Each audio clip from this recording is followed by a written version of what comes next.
Thank you, Chairman Aguilar. We've also been joined by Susan Del Bene, the chair of the Democratic Congressional Campaign Committee. Questions? Thank you so much. As you pointed out, medical premiums are soon set to rise dramatically, yet Obamacare requires COVID-era funding just to keep healthcare costs down.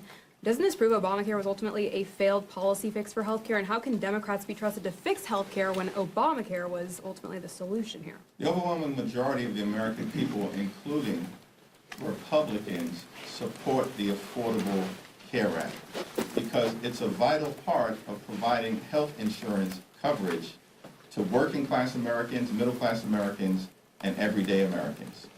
Republicans are peddling a lie that the current structure of the Affordable Care Act relates to the COVID-19 pandemic. It has nothing to do with the COVID-19 pandemic. The Affordable Care Act tax credits were put into place as part of the Inflation Reduction Act.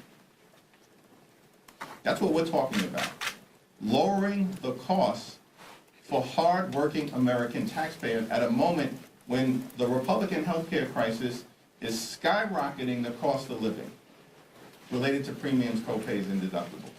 And by the way, we have a cost of living crisis in the United States of America that Republican policies are making worse. Donald Trump and the Republicans spent all last year promising to lower costs on day one.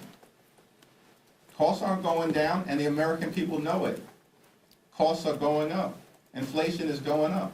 The Trump tariffs are adding thousands of dollars a year in additional expenses at a moment when everyday Americans are already struggling to make ends meet.